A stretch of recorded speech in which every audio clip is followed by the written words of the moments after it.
Hello, everyone. Thank you for joining us for this session, Decoding Anne Lister, from the Archives to Gentleman Jack, with Chris Roulston and Carolyn Gonda. I'm just going to quickly introduce everyone, and then we'll have about 45 minutes for a discussion, and then we'll have a Q&A for the last 15 minutes of the session.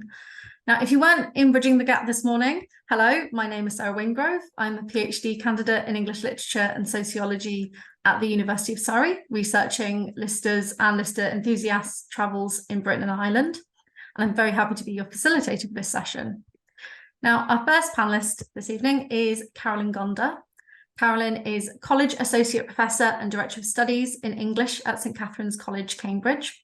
She was the first person to be appointed to the post of LGBTQ+ Fellow at Cambridge College. And with John Bainan, she co-edited the pioneering collection Lesbian Dames, Sapphism in the Long 18th Century in 2010.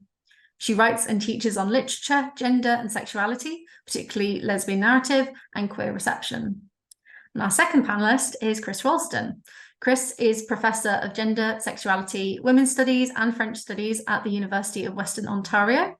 She's been a leading Lister scholar for the last decade, and her essays on Lister's relationship with Eliza Reign, classical literature, queer sexuality, marriage and Gentleman Jack have appeared in 18th Century Studies 2022, the Journal of Lesbian Studies 2013 and 2022, and the Journal of the History of Sexuality in 2021.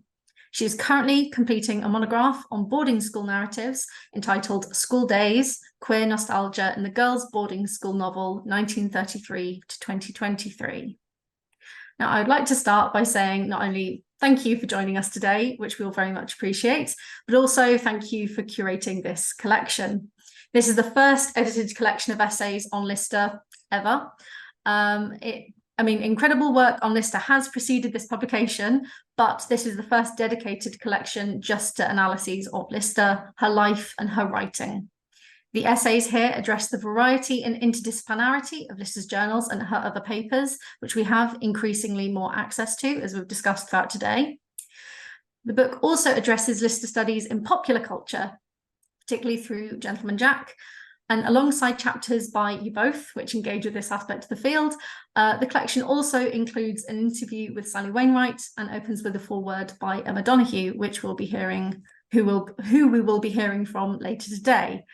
Now, I think the first question that I have to start with is what sparked the idea to create this collection of essays? Carolyn? Yeah, I think the question in our minds was, why doesn't this book exist already? And it was a conversation that we were having in the summer of 2019 when we were both at a conference in Edinburgh and we were both separately giving papers about Anne Lister. We thought that Lister deserved to have a book devoted to her and that it was high time there was one. And we'd also just finished having Gentleman Jack broadcast in the UK, earlier that month. So there was a lot of energy around that we felt could be helpful in starting to think about this book and pitching it. And we continued talking about it into the autumn when I was giving a talk at Chris's University about Anne Lister. And then we were again at a conference in January 2020, just before everything shut down, where we started to plan the list of contributors to approach, and the book started to take more of a shape. Fantastic. And how did you go about curating the collection? I mean, were there specific themes or topics that you wanted to cover in the essays that were included? So we were, as Caroline said, the scholarship on Lister, it was there, but it was very scattered. It was in some essay collections, journals, and really, we just thought, as Caroline said, the time felt right for an essay collection, a volume. And so we just brainstormed the names of all the Lister scholars we'd ever heard of. We got this list together. And then, we also, had a couple of names and we knew people were starting to work on Lister, but hadn't actually published on Lister. So we just really just gathered these names together and sent out emails and just, to pretty much everyone we knew, and said, we want to do this collection. would you be interested in submitting, you know, a proposal? And, you know, some people had, you know, had sort of said what they wanted to say about Lister, didn't have anything new to say, but there were others who were, you know, very keen to contribute. And so the collection sort of shaped itself in that way. And then we kind of, you know, with the submissions that we got, we then had to kind of shape the way it would look. And then, of course, there was also the question of what press would we go to, and we aimed high, you know, and partly because, you know, Caroline has obviously some familiarity with Cambridge University Press, but the press had also just published Jen Mannion's Female Husbands. So we thought, okay, you know, this might be a good you know, good way to go. But interestingly, I approached the press first, and I actually approached the history division. And instead of turning me down, they said, no, this isn't quite for us, but try the literature division, which, you know, we did. And lo and behold, they were interested. But, you know, it's funny because initially the response was very tepid, because it was, Cambridge usually does monographs. We don't do essay collections. We don't do edited volumes very, very often. They don't sell very well. We're proving them wrong, by the way, I think. But so, you know, it was quite a tentative response initially. And then, you know, I was talking to our editor, and she clearly had never heard of Anne Lister. So, you know, had to kind of work on her a little bit, and then, you know, mention Gentleman Jack. And I think what happened is, I think she went and watched Gentleman Jack, actually. And then she came back and said, this sounds really interesting. And she you know, she wanted Gentleman Jack in the title, right, to kind of make it feel, I suppose, I think a bit more contemporary. But yeah, it kind of took off from there. So Fantastic. I mean, as I mentioned at the start, you both have your own chapters in the book. Could you both talk a little bit about, yeah, what you wanted? Obviously, you've got this, you've spoken to all these other researchers, asked them what they're interested in bringing to this book. Could you talk a little bit about what you wanted to bring to the book from your own expertise, like individually? Yes, I mean, the piece that I wrote for the book was in fact partly based on the paper that I was giving in Edinburgh when Chris and I first started talking about the project. And it began from thinking about the controversy in 2018 over the York plaque and how it described Lister and what was at stake in these questions of identity categories, and, you know, who does Lister belong to, and who wants what from her and needs what from her. But it was, the subtitle of it is Finding the Words for Anne Lister, and some of it is about the words that Lister is finding for herself and sort of developing her own sense of an identity in relation to other women who love women. So the way that the ladies of Llangollen are important to her sense of who she is.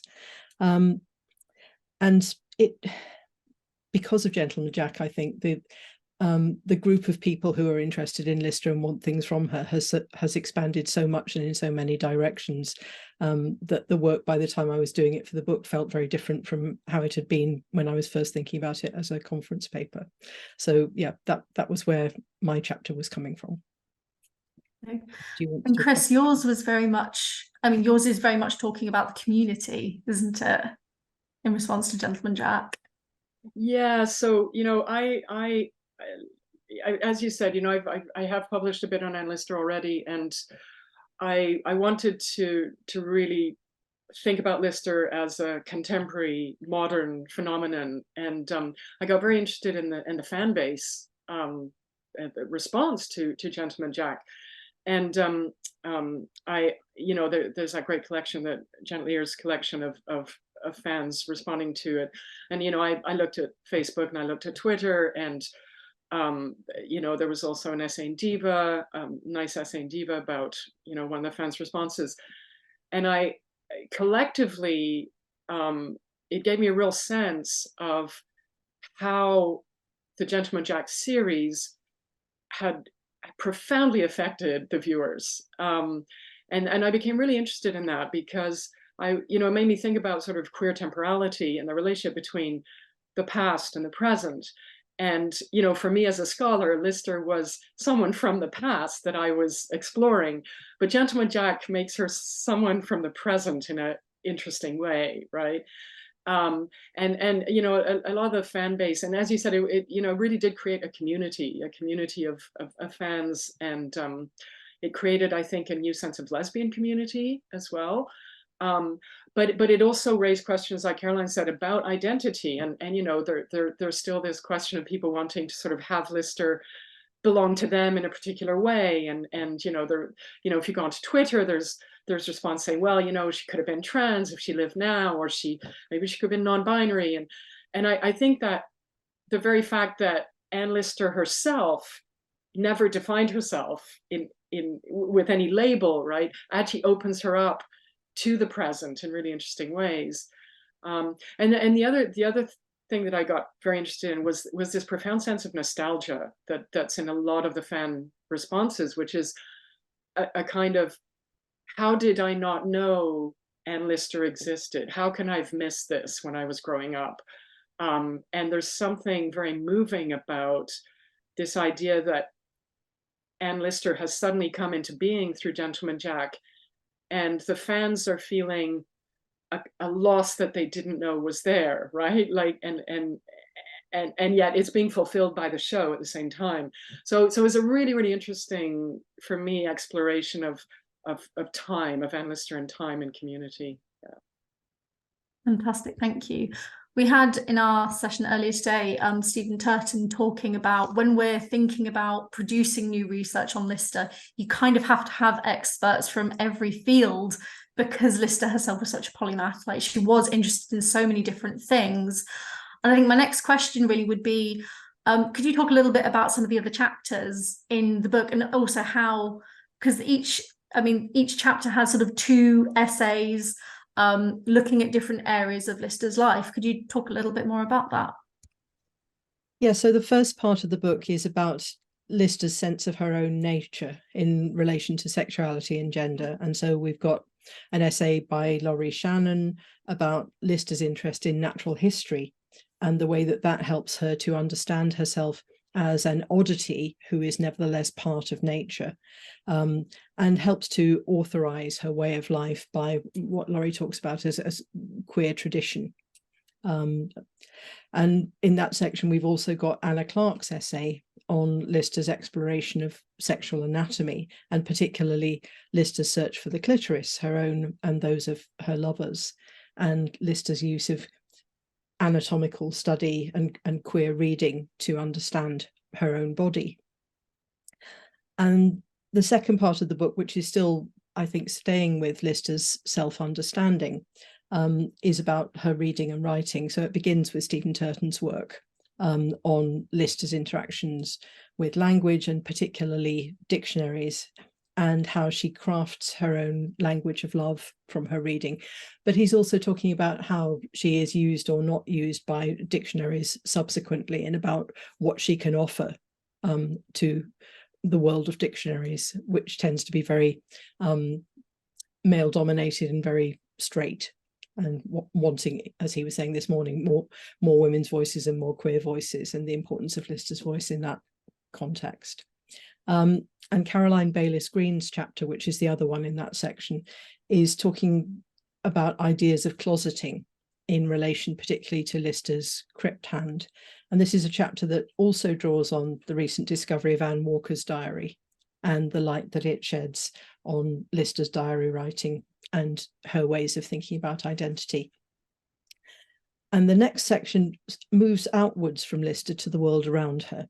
So we've got an essay from Susan Lancer about Anne Lister's politics, from local to global, and Lister's conscious cultivation of status and self-fashioning as part of that. Cassandra Ulf has an essay that's exploring Lister's participation in the cultural life of Halifax, and that connects her intellectual and sexual identity to her engagement with the Halifax Literary and Philosophical Society, of which she's a member. And then in concluding that section, we've got an essay from Angela Clare called Anne Lister's Home, which is about Lister's relationship to Shibden Hall, and also about the changes and the challenges in interpreting and presenting Shibden to the public, and how that has changed over the years that Angela Clare has been involved with it, sort of pre and post Gentleman Jack. So I think Chris is going to talk about the next sections. Yeah. So I think that the next section is the travel section, and that was, I mean, I think there's more and more work being done on Anne Lister and travel as as you're working on it, Sarah. But it's such an exciting part of the diaries, and so we were very happy to get a couple of submissions about that side of things. And so we've got an essay by Kirsty Hugh, who looks at Lister's home tours in the 1820s in Scotland and Wales, and particularly the visits to Bella McLean and the Ladies Llangollen. And one of the things that Kirsty Hugh argues is that it's very valuable to think about the diaries in terms of sort of life writing and women's travel writing, because they really contribute to that, to broadening that field. And also the kind of evolution of female sociability, and the idea that, while Lister was very grounded in her Yorkshire community, as you said, she kind of had this ability to move outwards and to create communities elsewhere.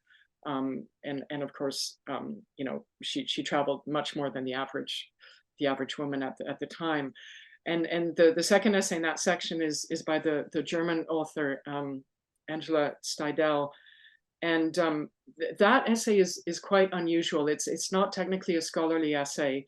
It's a kind of autobiographical meditation on Steidel herself and her relationship to Lister as Lister travels, from St. Petersburg along the Volga to the Caucasus, and ends up in Kutaisi, which is where she dies. Rather suddenly, as far as we know. And the essay is it kind of weaves in and out of Steidel's sort of autobiography, because she retraced Lister's steps with her own partner. And one of the things she talks about is, how different the landscape is, right? How everything has completely changed over the last, 200 years or so.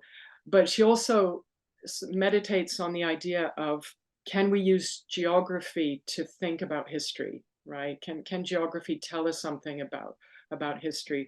So it's a very nice, quite poetic piece, which I think contrasts in interesting ways with some of the other more kind of academic essays.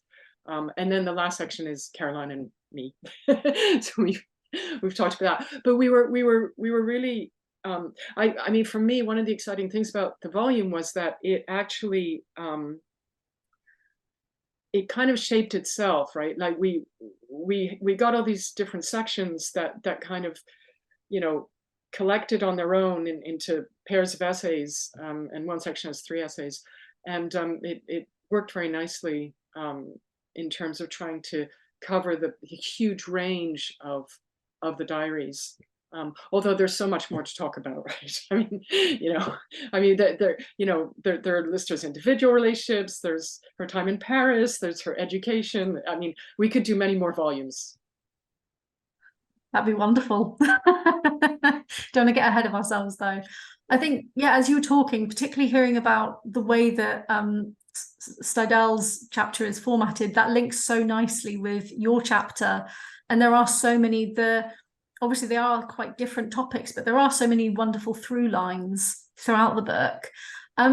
Could you tell us a bit more about the concept of the book's crossover appeal? Because we've got quite different audiences here. We've got some like very academic, we've got the independent researcher community, but we've also got those who are like just coming to this like primarily from things like Gentleman Jack, The Secret Diaries of Miss Anne Lister.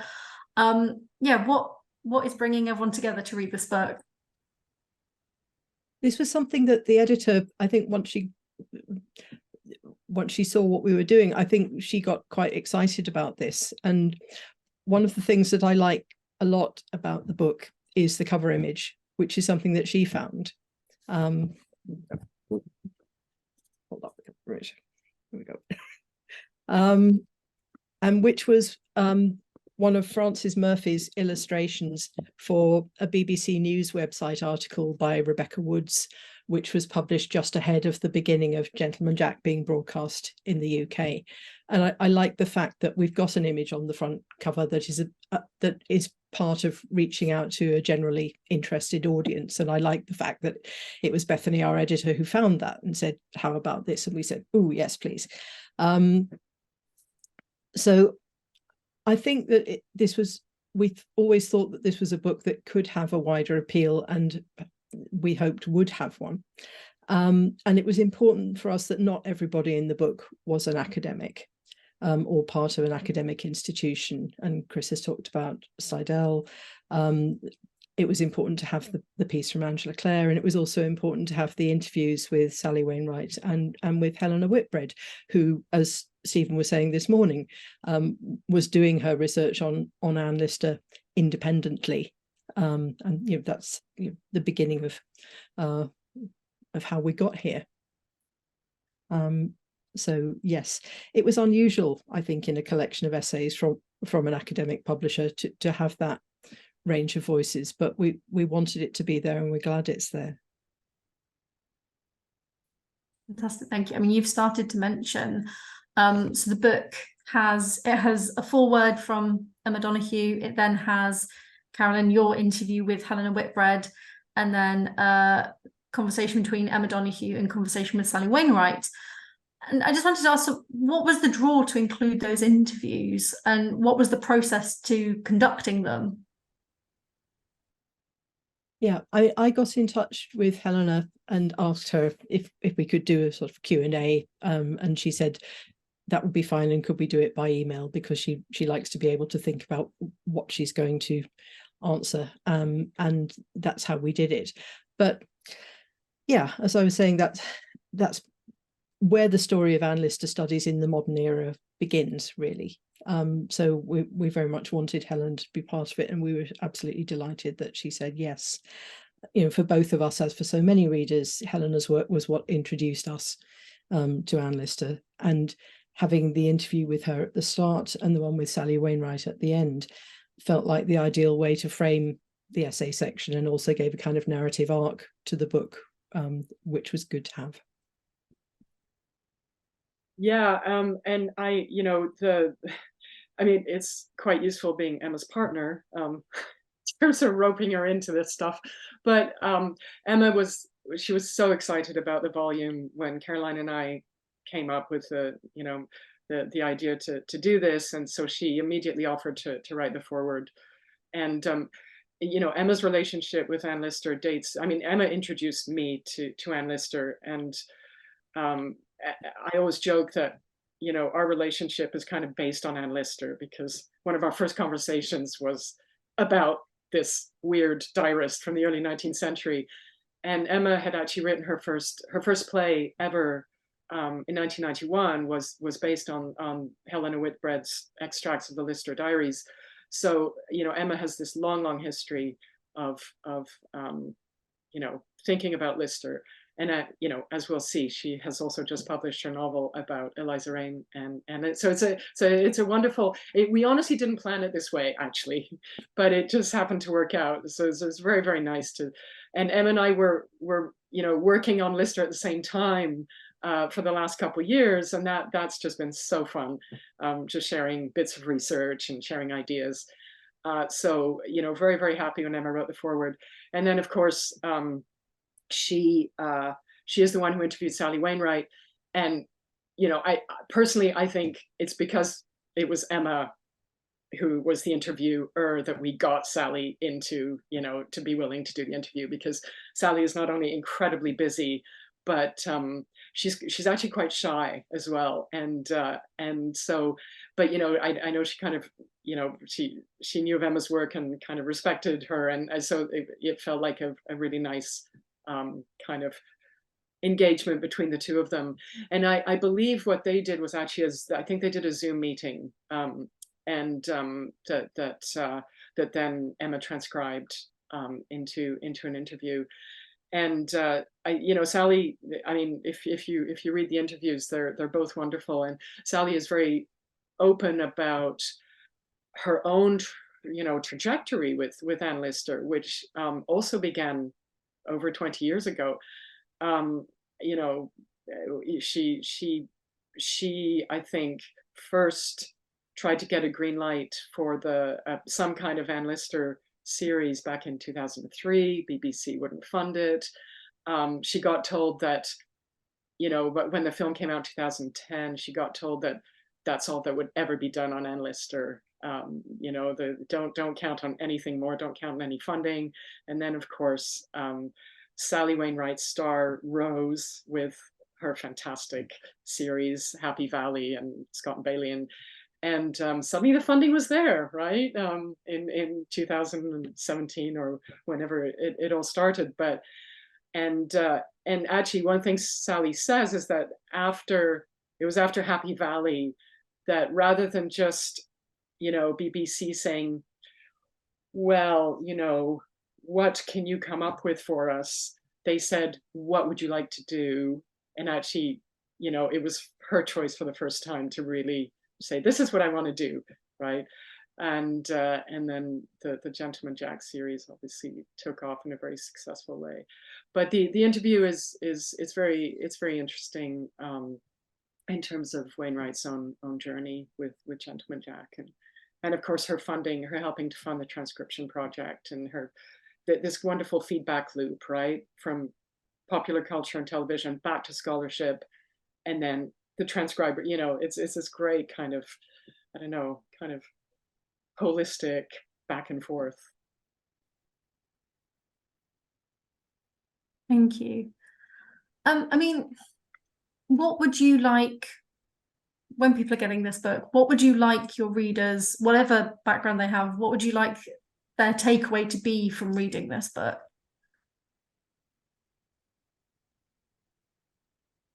Carolyn, Chris, Carolyn? I think one of the things that I would like them to take away in particular is Lister's importance for lesbian history. And she's such a crucial figure for that, and such an important part of LGBTQ plus history more generally.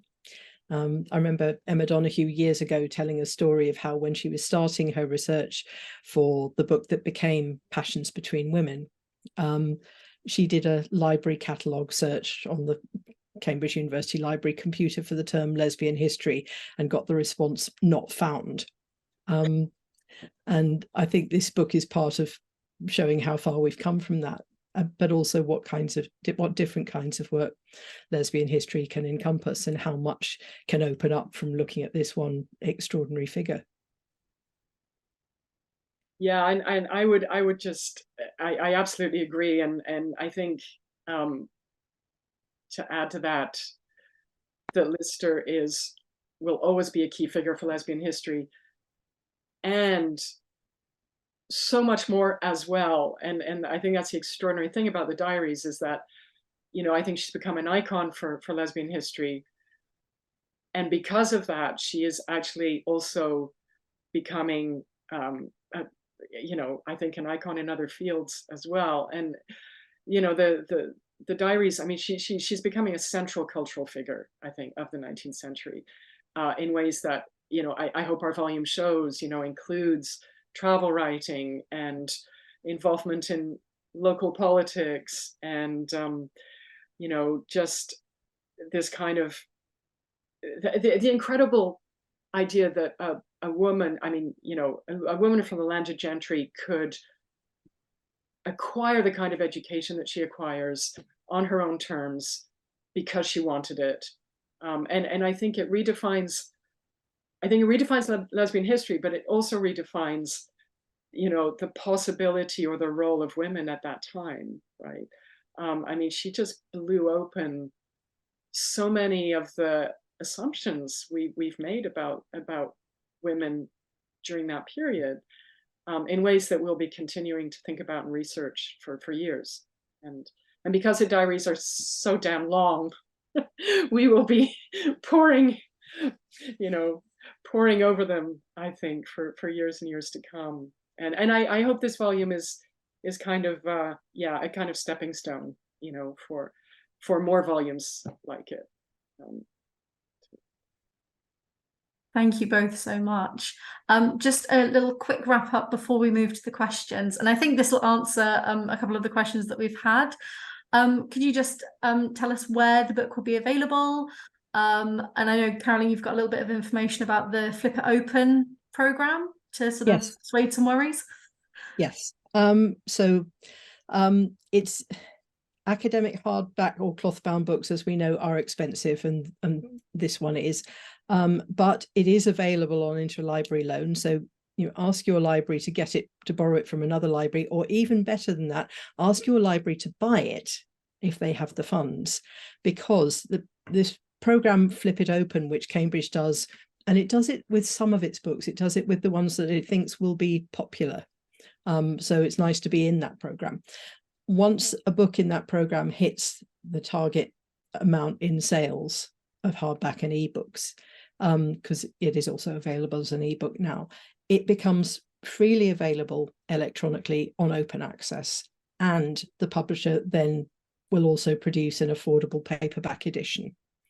So this is a big part of the reason why I'm saying, if you can encourage libraries to buy the book, we will get there faster.